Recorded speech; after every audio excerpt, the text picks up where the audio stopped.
Hi, welcome to the Newbery Chronicles. This is a podcast in which two readers go through each and every Newbery Medal winner, and then we talk about it. I'm Michael. And this is Rebecca. And this time on the Newbery Chronicles, we are going to be talking about the 2012 Newbery Medal winner, Dead End in Norvelt by Jack Gantos. But first, don't forget, you can email us at newberychronicles@gmail.com. Thus far, it's just been my mom who's emailed us, which I appreciate her participation, but I know that there are maybe a couple more listeners who might have some thoughts, so feel free to weigh in. I feel like we should say, and don't forget to like and subscribe so you don't miss our next, but that's on YouTube. You can still subscribe, though. Hit that subscribe button. Yeah. And this podcast is brought to you by Audible. Shut up. With the... podcasts don't usually do Audible. Podcasts are usually like something, it's like MeUndies, or what are some of the other ones? BetterHelp. All the ones This podcast is brought to you by BetterHelp Online. Isn't it hard to get out to the therapist's office? Okay, but those are all important things. I don't know about the undies, but, underwear is important, but... As we all know. This conversation is a dead end, just like this book. I'm just kidding. Oh, wow. This was a great book. You want me to talk about the author? Yes. Why don't you go ahead and talk about the author, Jack Gantos? So, neither Michael nor I knew anything about this book or this author before we read this book, but he's really fun. He's a character. He's a fun guy. Well, I don't know if he's fun, but his writing is fun. Regardless, he was born on July 2nd, 1951 in Mount Pleasant, Pennsylvania. He's best known for his fictional characters, Rotten Ralph and Joey Pigza. He wrote several books about those guys. He was also Newbery Honor for one of the Joey Pigza books. His dad was a construction superintendent and his mom was a banker. He grew up is a loose term. He lived for the first 7 years of his life in the nearby town of Norvelt, which is where this book takes place. This book is semi-autobiographical. Norvelt was created during the Great Depression by the federal government as a model community, and it was intended to increase the standard of living of laid-off coal miners.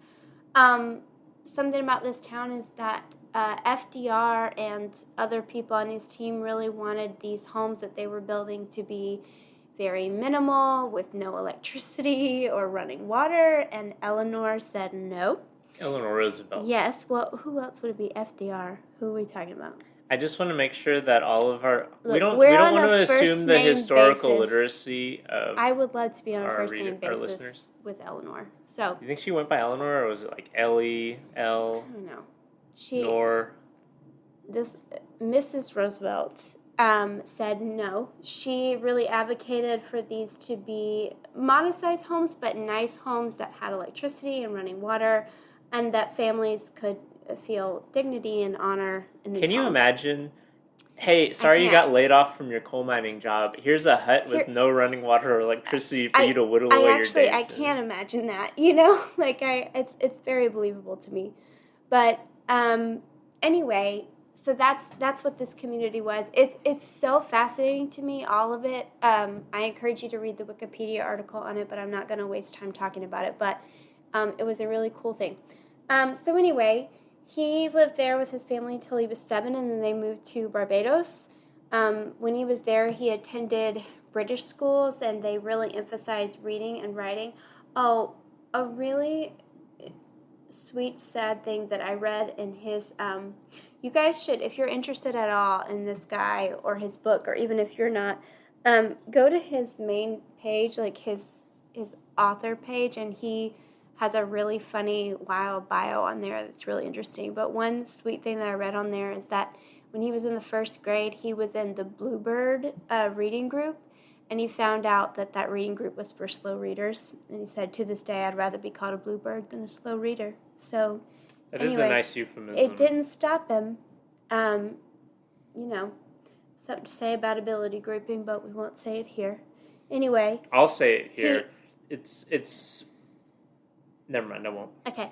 So, when he was in Barbados... Oh, yeah, I already said that part. Okay. Later on, they moved to Florida.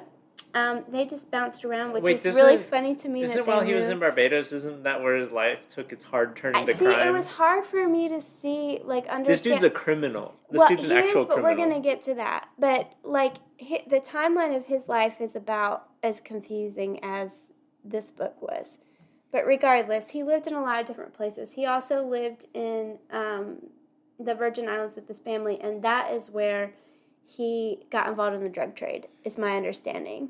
Yeah, He said in an interview that Michael read that he got involved in the drug trade to fund his college career. Could be, because he graduated from a private college, so that not cheap tuition. We think he graduated from Emerson, from what we could tell from Wikipedia, but he spent a year and a half in prison for his drug dealing years. He did go to college, and that's when he continued writing. He published his first book, Rotten Ralph, in 1976. He also wrote a lot of picture books, and he was a professor of creative writing and literature at Emerson College, which we think was where he got his bachelor's. Wikipedia says it's his alma mater. Yeah. So. Yeah. He was also a visiting professor at several other colleges, and at both Emerson College and Vermont College, he developed a master's degree program in children's book writing. Isn't that so cool? I thought that was really cool. It is cool. This guy's got a cool life. He also wrote a memoir in 2004 called Hole in My Life, which I would definitely be interested in reading. But like anything that he writes, I think it would be hard to tell, like, what is fact from fiction. But I think that's part of the beauty of this book, which you're about to I read a couple interviews from this guy because I was trying to figure out how much of this book is actually autobiographical or not. And in his interviews, he strikes me as the kind of person who is amused by himself, and enjoys just saying things that may or may not be true, but he said them because they would be fun and outrageous things to say. All of which is to say, this book is funny. So Dead End in Norvelt. Let me run through the plot. One thing real quick before you do that. This book not only won the Newbery, but it also won the Scott Odell book and was the Scott Odell Award.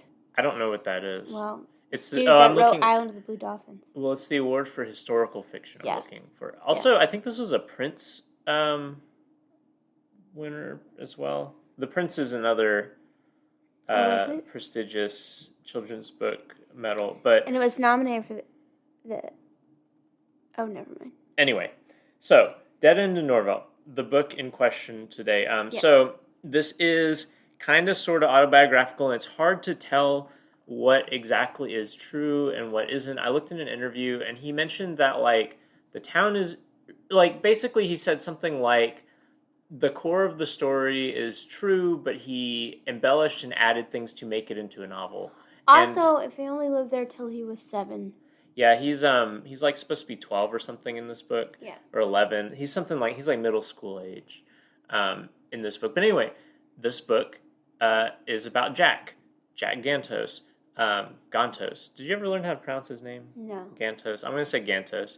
And so in the book, I'm not sure if this is true in real life, but in the book, his mom is a native Norveltian.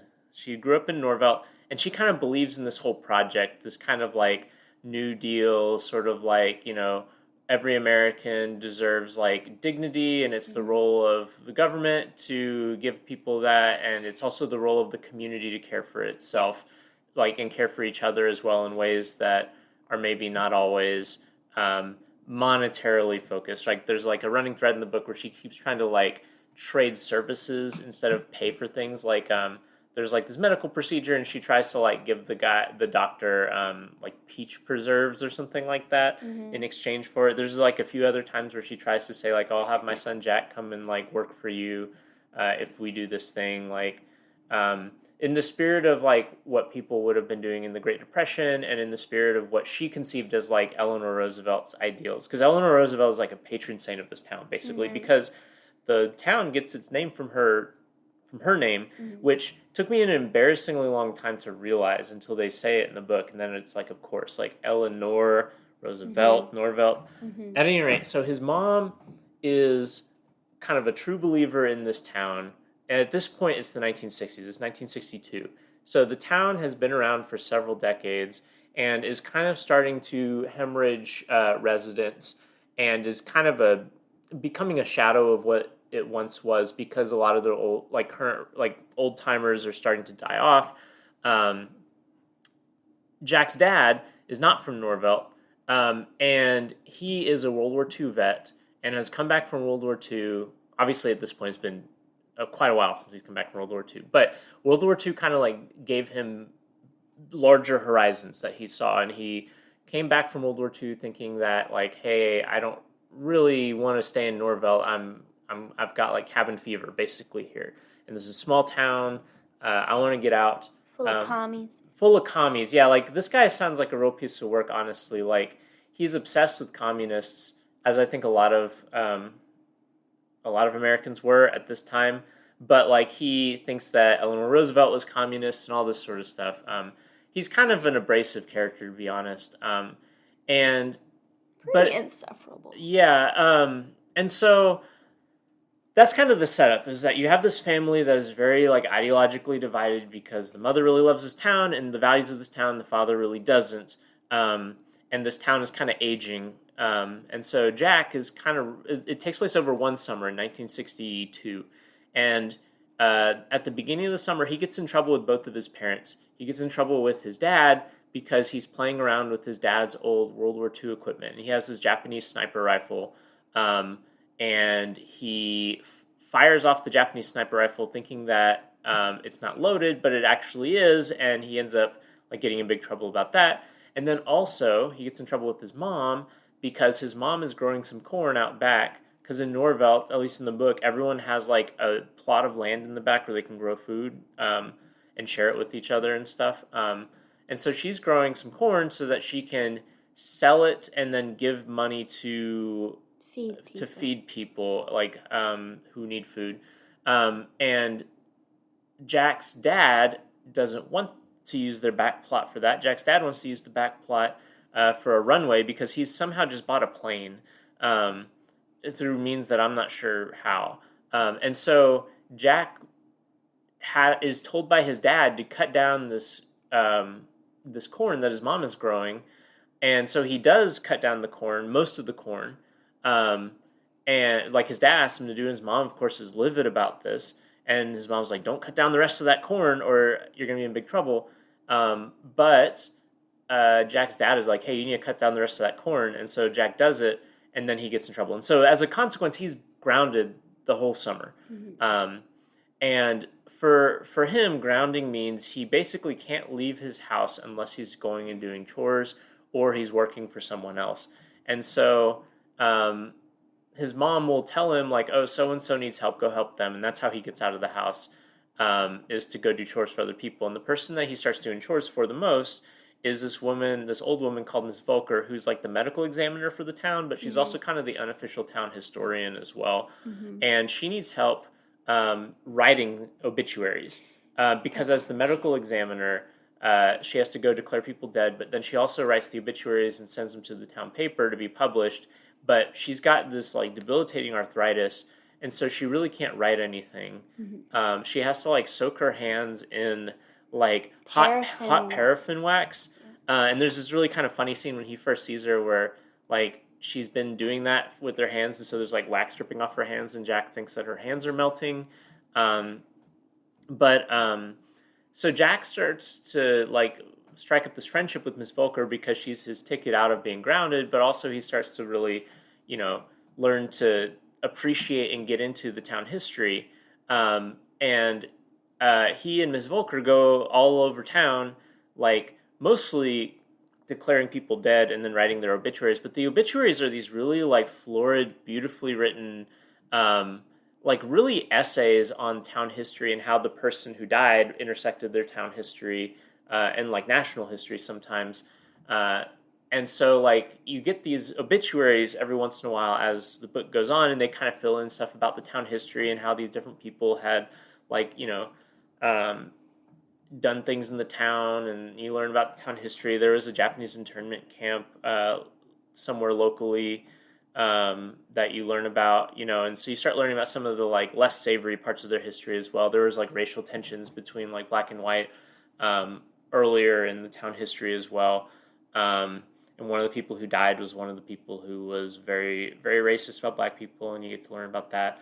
But a lot of it is just kind of like almost like reflective and more about like the town as a community than like even like these political issues necessarily. Um, so most of the book is kind of this episodic thing where he's grounded, he'll be, and he'll be either stuck in his room thinking about things, or he gets called out to be with Miss Volker, or his dad is trying to get him to help him with his runway, or his mom is helping him like cook casseroles for the old folks' home or something like that. They sound like disgusting casseroles too. They got mushrooms in them, which I have a story about a mushroom casserole that was given to our family when my little sister was born. I hate mushrooms to this day. What happened with the mushroom casserole? That's how I first discovered my aversion to them, and I just threw up and couldn't handle it. Oh, well, I like mushrooms. So, a house divided here. At any rate, so like I've basically described the premise, and it's kind of hard to like walk through a plot because a lot of this book is very episodic. Just walking through this thing happened over the summer, and then this thing happened, and then this thing happened. But eventually, everything kind of like some of these instances, not all of them, but some of them kind of like culminate together up into this sort of climax. Some Hell's Angels come through town, and there's one of the Hell's Angels gets killed because he gets smushed by a cement truck because he's drunk Very and graphic. dancing in the street. But through this, they find out, they write the obituary for this guy, and through this, they find out that some of the town's homes are starting to be sold off, and one of them was being sold off to the Hells Angels. You start hearing about, like, increasingly, like, at a starting to be an alarming rate, like, the original people who lived in Norvelt are starting to die off, and like, they're even starting to, like, sell these houses which are vacant for the people who just died, and they're taking them to other towns instead, like fairly complicated, like just excavating these homes and then taking them to like West Virginia or whatever. Mm-hmm. And so eventually, what we start to find out is like there are some people who are like monetarily benefiting from the town because they realize that like this town is never going to be anything more than what it is, like for instance, the funeral home director / mortician, whose name is Mr. Huffer, whose daughter Bunny Jack sometimes plays with, he is also trying to start another town in, I think, West Virginia, actually, where he's going to be able to sell a bunch of land and make a lot of money off of it. And so he's starting to like take these homes to West Virginia to start building his other town. Jack's dad is involved in that.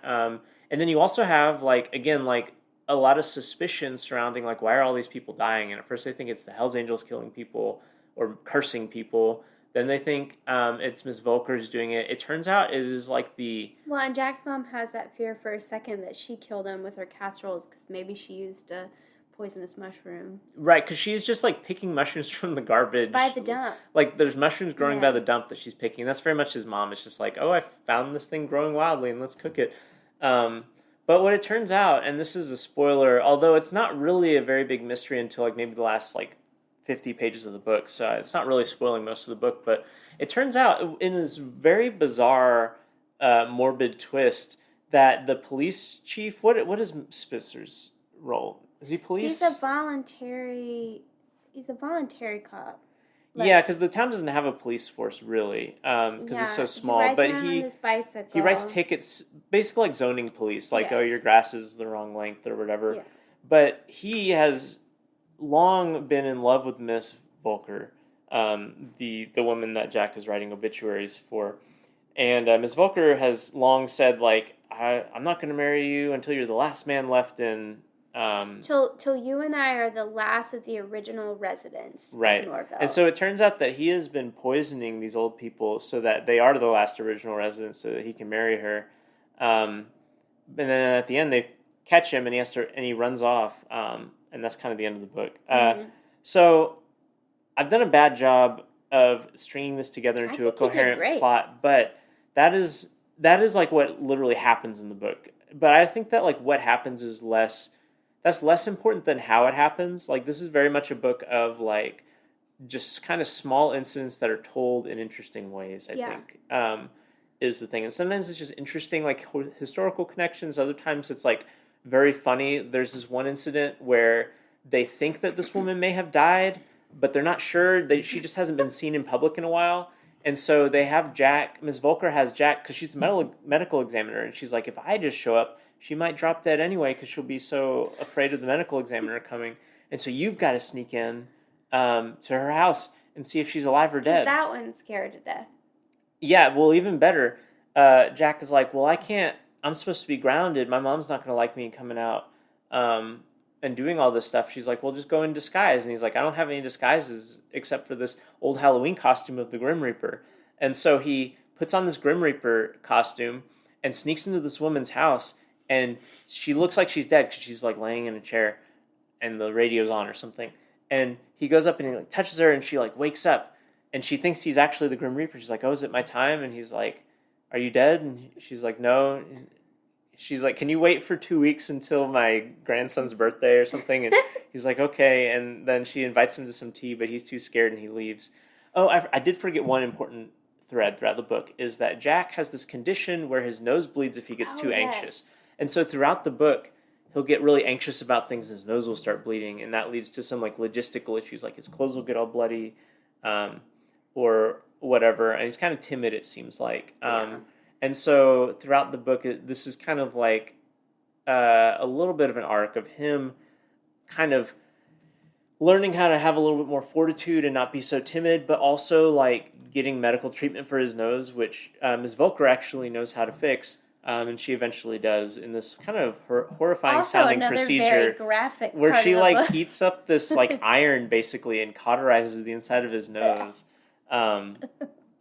Anyway. And he can smell it burning. It's just terrible. Yeah. Anyway, this is a very odd book. I mentioned that the ending is kind of like out of nowhere morbid, and it is, but the rest of the book does have this very like kind of gallows humor about it because a lot of it is focused on these people who have died. And Ms. Volker is very just like matter of fact about it. Having been the medical examiner, she is not fazed by death. And so she's very frank about like death and gore and a lot of stuff like that. His friend Bunny is also like that. Like she is very used to dead bodies because her dad like is the mortician embalming these people. And so she's always like kind of like trying to show Jack dead bodies and stuff. So the whole book is like haunted by death. And Jack has to kind of come to terms with like that death is around him and like also learn to appreciate his town, which is in its own way dying, although Norvelt still exists today.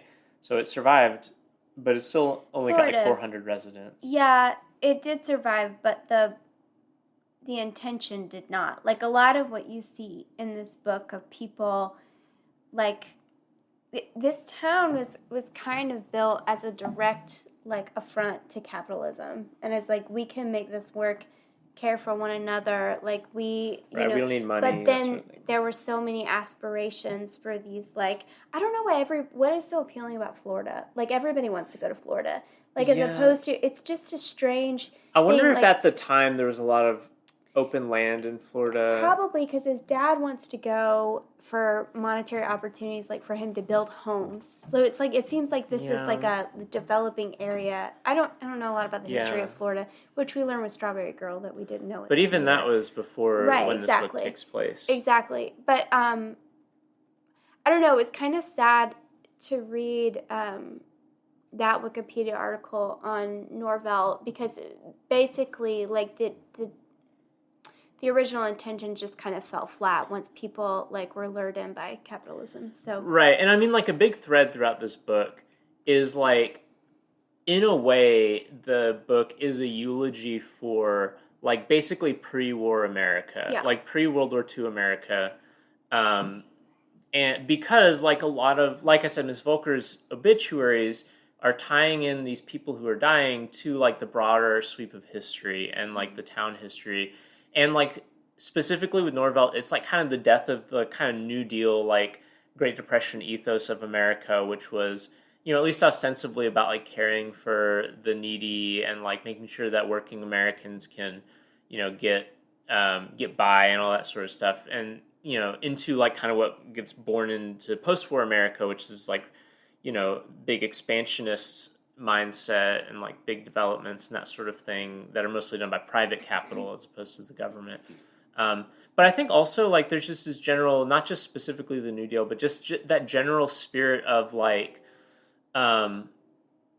it's not quite accurate to call the New Deal radical because obviously that was done by the federal government, like not radically, but like there is a lot of talk, especially from Ms. Volker, that she admires like radicals. Like I don't think we'll read another book in this entire podcast that talks favorably about Emma Goldman, who is like a famously like a American anarchist who like at one point defected to the Soviet Union and things like that. Like there's a real like nostalgia, maybe is the right word for it, for this kind of like earlier version of America, or at least Miss Volker's version of America, in which that kind of revolutionary spirit, like in which like people would fight like entrenched powers of like wealth or whatever.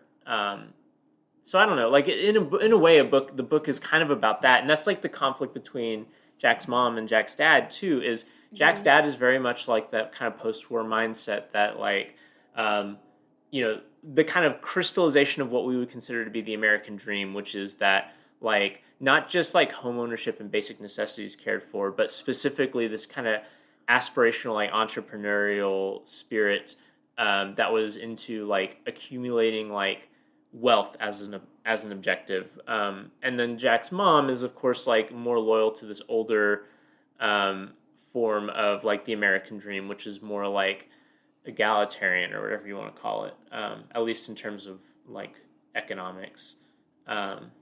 Anyway, that's kind of a roundabout way of summarizing the book because, like I said, the book is kind of haphazard and there's not like a unifying like plot arc all the time. Yeah. But mostly it's funny. Like we've kind of waxed philosophical here, but it's basically a comedic. It's a comedic book. Yeah. What'd you like about it, Rebecca? So I love the story. I think it's really interesting and engaging. I really love all of the obituaries. I think they're beautiful. They're just like beautifully written and just her insight. And like I just love what's her name? What's her Volker? name? Miss Volker. Sorry, the names in this book for some reason just escape me. But Miss Volker, I love her so much. Like, she's just this scrappy woman that, I don't know, she just stands up for herself for everybody in the town. She's just no nonsense. I loved her. I think her relationship with Jack is really sweet. At multiple times, this is funny, but it's also strange. Like, this, like, 11-year-old boy, they talk about that, like, oh, Miss Volker can't marry Spitzer because she's already got a boyfriend. Yeah, and it's like uncomfortable. Like obviously that's not what's going on, but it's also like the way they're talking about it is uncomfortable. What's funny too is this is our second book in a row that deals very cavalierly with death, which just really always takes me off guard. This book, I'm still talking about things that I love. I really like the big theme of community versus individualism. I feel like they do that really well without hitting you on the nose with it. The whole tension between his dad and his mom, I think that's really well done. And I really love the endings. There's this scene at the end where, like, you just see Jack kind of growing up over this summer. It's like he and his dad have this idea to go, what do they fill the balloons with in the play? It's like red paint, isn't it? Yeah, so they're going to fly over this, like, this outdoor theater in the town. This, like, drive-in is what it sounds like. Which is how, that's how Jack gets in trouble at the beginning. Right. He fires off the sniper rifle because he's watching this war movie. Drive-in movie that's a war movie, and he's pretending to, like, be in the war movie because he's got his dad's rifle and stuff, and then he accidentally shoots the screen. Which we left out that whole subplot. You find out later that it was his uncle who put the bullet in the gun. But that, like, is a whole nother story that we don't have to get into. Regardless, his dad has this idea, why don't we fly over the theater, and when this explosion happens, we drop these balloons with red paint. And, which is, like, funny, in theory. But Jack realizes that the people are really terrified. And he's like, Dad, maybe this isn't funny. Maybe they're really scared. Maybe it's not a funny joke. And so I think that scene is really good because you've seen the whole time, like, he admires his dad. He's very fascinated with his time in the war. Like, he's very, just cavalier. Like, there's a lot of, like, racism in the beginning about, like, just our attitude toward the Japanese and all this stuff. And he's just like, you can see that he's like, it isn't funny to take joy in other people's pain and their fear. And I just think that that's a really poignant part of the book, and that's kind of how it ends. So those are things that I like. But I like those things too. I think, first of all, like, I think, again, like, as I've said before, this book is really funny. Like, if I'm talking about things that I like. Mm-hmm. And it's funny in, like, unexpected ways. Like, you start a chapter and you have no idea what's going to happen in that chapter because it's just so, like, unpredictable. Like, the things that happen are just so funny. Like, like, it truly feels like... I also really... That scene with the Grim Reaper is really funny. Like... Yeah, and that's really funny. And there's other things that are really funny, too. Even when you get to the part of, like, the volunteer cop having murdered people... Like, even that is described in a way that's really funny because he, like, kidnaps Miss Volker and ties her up in a basement, and she's like, I never liked him better than when he was describing how he killed all these people. And he was very gentle in the way he tied me up. It made me think of that scene in Jane the Virgin where Louisa... Anyway, I'm sorry. It just reminded me of the scene. And anyway, keep going. Yeah. So anyway, like, it's funny in unexpected ways, and... This is really offbeat, and it's also never... It's funny in ways that also feel really organic, too. It doesn't really feel forced. It's very observational, and it usually is humor that, like, also reveals things about characters or who Jack is or how Jack is feeling at a certain moment, and I don't know, it's just, like, a lot of it is very, like, ironic, but it's never snarky. Mm-hmm. A lot of it is very, like... jokey, but it's never goofy in, like, a kind of, like the ways that, like, his books can sometimes be goofy when they're trying to be funny. Like, it's just a very particular sense of humor that I wasn't expecting in this book, and I really liked that. I feel like it's got kind of a Twain-esque, like, humor and the way, I don't know, it just kind of reminds me of Mark Twain in some ways. A little bit, yeah, where it's kind of amused by, like, these kind of parochial people, like, but it's also, it's not really condescending either. Like, there's clearly people that, maybe I'm projecting, but I think it's pretty clear that, like, for instance, the narrator does not care for Spitzer at all. I think it's pretty clear that, like, the narrator has, is it Spitz? Yeah. Not Spitzer. I don't know. I've been saying that wrong. I don't know anybody's name in this book, so I probably shouldn't correct you. Well, the volunteer cop, like, the book has clear contempt for some people, or I feel like it's clear. Like, I think the dad, like, there's a certain level of contempt for him, like, because he gets moments. I have contempt. Well, that's what I'm saying. Maybe I'm projecting because the dad is pretty repulsive, because he just doesn't care about other people, including his wife. Like, the whole conflict at the beginning of the book where he's pitting his son against his mom, and mows down all those crops. Like, that's pretty bad. But anyway, like, there's contempt for these characters, but also, like, these are characters that are still, like, drawn interestingly. Like, the dad is very interesting and eccentric. He's just, like, kind of contemptible. I, like you, like the kind of bigger thematic aim. Like, I do think that there... I don't want to go on my, like, political rabbit trail, but there truly was, at least as I read it in history, maybe people who were there would feel differently, but there truly was a moment in the middle of the 20th century when, like, the federal government of the United States started to see itself differently as, like, not something that was there to care for the people, but rather something that was there to basically steward the economic interests of the country, like, in terms of, like, property and, wealth funds and that sort of thing, like, and that change starts happening in, like, the 60s and 70s and stuff, like, the time period that this book is describing. And like there is something very sad about to me, and this is like me, I'm a public school teacher and all that. So like, I have a very, vested interest in the public sector. But it is very sad to me when I look back and look at these big projects that the government did, irrespective of whether or not they could be financed or whether or not they were, beneficial to the, Wall Street or whatever existed of like, publicly traded financial interests at the time. These big public works projects, like there is a sort of nostalgia that I have for those things, not even having been there, but like, working in public schools right now is working at the front lines of, an institution that once was bestowed with, the full confidence of our federal and state governments has now slowly had like whittled away its economic support.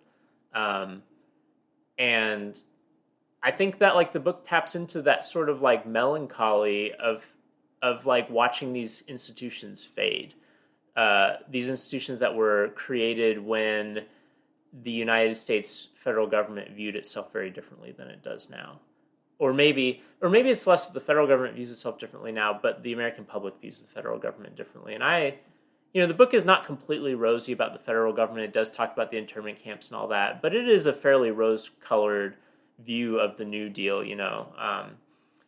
It basically deifies Eleanor Roosevelt. At least the residents of this town do, because she, gave them running water and electricity, which I guess I might feel pretty nice toward her too. So I don't want to act like that this book is like, the end all be all of this period of history, but I do think there's something about the emotional current of like this book that I think does tap into something that I feel sometimes, which is when you're existing in an institution that was born out of an era in which American institutions could be uncoupled from market forces. And you start seeing those market forces slowly creep into those institutions and start just like making them less secure. This book captures a little bit of that melancholy. Well, I don't really have any critiques, but things that like this, I will say this book took me a little bit to get the tone. It took me a while just because I'm not used to reading books like this. I think you've read a lot more of these than I have. Like this is more your type of book. But it took me a little bit to get the tone and to understand the humor. But I did like it. Like I said, this is another book that's very cavalier with death, and it just kind of surprises me. But that's not really a critique. I will tell you one thing that annoyed the heck out of me as I was reading this was I love that mom, but that mom and dad, they are putting their child right in the middle of their conflicts, and this poor kid should not have been grounded all summer. That's all I got to say. Just that whole relationship was very frustrating. Like, it's unclear to anybody, like, is he grounded because mom's mad at him or dad's mad at him or both? And it's mostly because they're mad at each other. Exactly. This poor kid and his poor little nosebleeds. Like, I don't know. I just felt really sad for him most of the book. But, if he hadn't have been grounded, he wouldn't have this relationship with Miss Walker doing the obituaries. And right. I'm forgetting now. He writes his own obituary at the for end. A deer. That's right. It's for a deer because he and his dad go deer hunting. This is actually another really funny scene. Yeah, but that's not the one he wrote. It was the deer that his uncle killed with the gun. That's how we find out that his uncle was the one that put the bullet in the rifle. Right, because his uncle will come and take the rifle and use it to go deer hunting. I forgot about that, yeah. But you can tell the funny scene that you were going to tell. So he and his dad go deer hunting, and they see this deer, and... I just want to say Michael's sister Laura would really appreciate this part of the book, I think. Perhaps, yeah. And his dad talks about you got to be really careful when you're hunting deer because they can get spooked really easily. Even like a smell will like spook them. And so he sees this deer and they're, the dad's like, getting the gun up, ready to shoot him, and all of a sudden Jack like starts feeling remorse and thinking like, well, I don't want to kill this creature. I don't want this creature to die. And he's like, how can I gotta scare off the deer without letting my dad know that I scared off the deer. How can I do that? And the only way that he can think to do it is, well, I've got to fart, and it's got to be so smelly that the deer will run away. And so like there's this like whole like page and a half long sequence in which he's trying to like muster up a fart before his dad fires the gun so that the deer will run off. And it's very funny. So I don't remember why we got to that, but we're talking about the obituary for the deer. That he's like so he is so grieved by the death of this deer that his uncle has killed that he writes his own obituary for it. And it's this beautiful story. I don't know. It's just you could see all this inspiration from Miss Norvelt. So Miss anyway, Volker. See, look, I don't know what anybody's name in this book is. I don't know. I don't usually do that. So anyway, those are the only. And then that whole part where his uncle kills the deer, his mom still doesn't want him to tell his dad that it was his uncle that put the bullet in it because she doesn't want the dad attacking her brother. And I'm like, y'all are still putting this kid in the middle of y'all's inability to communicate or refusal to communicate. But anyway, his dad realizes that he didn't do it. Regardless, that whole, like, it's not a critique of the book, but I was just very frustrated about those parents. So that's all that I have to say about what I didn't like. I really like this book in general, too, and so I don't really have that much I dislike. I will say that I think the part that works least about the book is the ending where you find out that all these people have been murdered. Like, I don't know why that's in the book, and maybe that's real life. Maybe that's the true part of this semi-autobiographical book, but I highly doubt it because I think that would have made it on the Wikipedia page. It truly comes out of nowhere. Like you just kind of assume that, like, well, people die because they're old, and like the book could have ended with that being the case.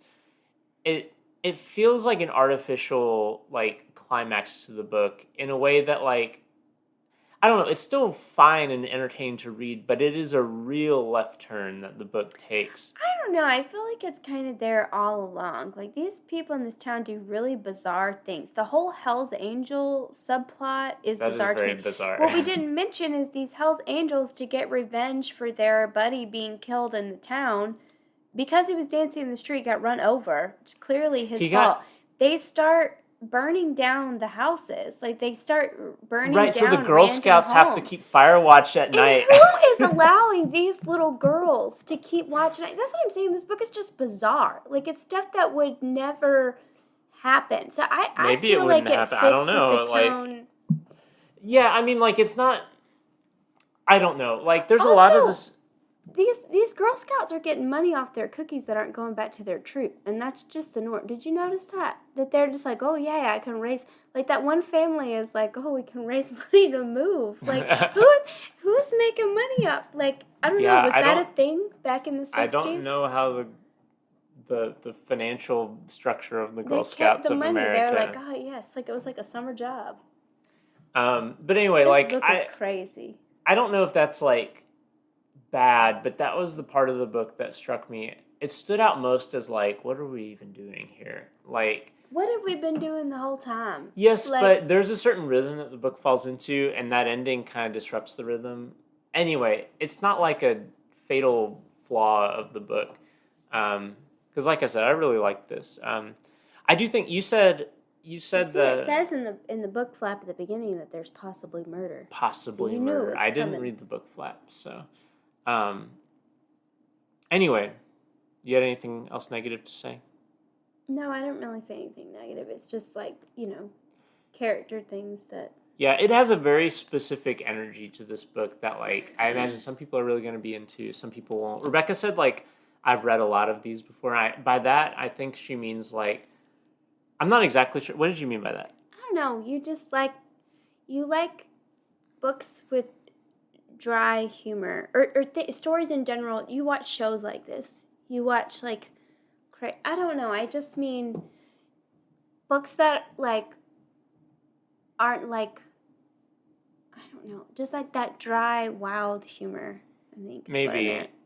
When I think about this book, what it reminded me most of is there's like a certain strain of books, a lot of which were written around the time when this book takes place, that are like, I read a handful of these when I was growing up. Like this type, there's like a type of book where it's usually a male protagonist who's, you know, some sort of young adult or child, and he gets into scrapes and different like shenanigans, and they're all kind of like lightly comic, and they're all taking place in like the same location. Like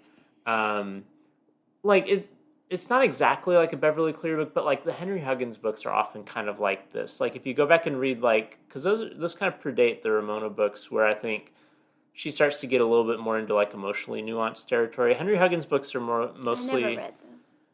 Yeah, those Beverly Cleary books are mostly like Henry Huggins is trying to do this thing and things kind of go south. Him trying to do this thing. Like there's this like story in one of the books where he's like, I want a pet guppy, and so he goes and gets this pet guppy, but this guppy there's two guppies and they lay eggs, and then more guppies are hatched, and he eventually like fills up his whole room with like guppies.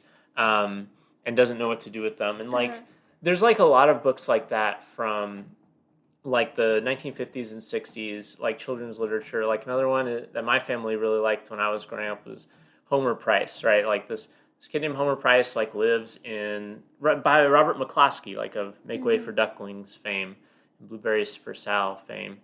And the whole book is just like, he's getting into scrapes that, he's doing odd jobs or doing, and it's all kind of comedic. And I feel like this book kind of captures the feeling of that, where like there's this kid and he keeps getting into different scenarios over the course of a summer, and it's kind of episodic and it's kind of comedic, and he keeps getting into trouble, getting into scrapes, or getting into like preposterous situations. And that's what it reminded me of, maybe less of like dry humor or bizarre stuff, although I can see that too. There's like maybe like a Twin Peaks quality to this book, but this mostly reminded me of that kind of book.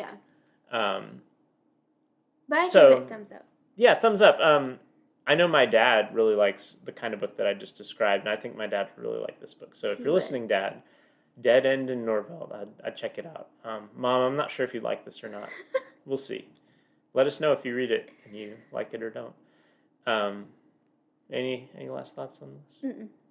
Okay, well, that's that.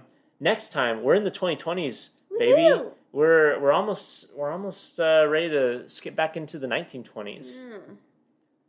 It might be good. It might be, but there were good things in the 1920s. The next book is a graphic novel. Yeah, we're gonna be reading the 2020 winner of the Newbery Medal, and it's called New Kid by Jerry Craft. Is this the only graphic novel that's ever won the Newbery Medal? I don't know. I did not look at that. But I'm hoping I can maybe read it with Jarvis, because I think our son is named Jarvis. Yeah, in case there's other people besides our family listening, which I'm not sure is the case. I don't know. But I've picked up a few graphic novels and he's been interested, so maybe this is one we can read together, which would be fun. I lost track of what I was going to say. Sorry. At any rate. Oh, what I was going to say is we are pretty sure that they're soon going to announce the winner of the book written in 2022. So we'll try to announce that. We'll try to look out for that and announce that here on the podcast when they announce any winner. That's right. So stay tuned. You may see us break the news of the next literary superstar in children's lit. No, it's an exciting time. Happy 2023. Yeah, happy 2023. We are recording this on January 5th. Mm-hmm. I was looking back, and most of the Newbery medals in recent years were announced near the end of January. So we'll see. So stay tuned for that. We'll see. Stay tuned for that, or just read it in the news like probably most people would. Or don't even pay attention to it at all, which is actually probably what most people would do. But if you're one of us sick nerds and care about this stuff, 'tis the season. Mm-hmm. Thanks for listening. Yeah. Talk to you guys next time. Bye.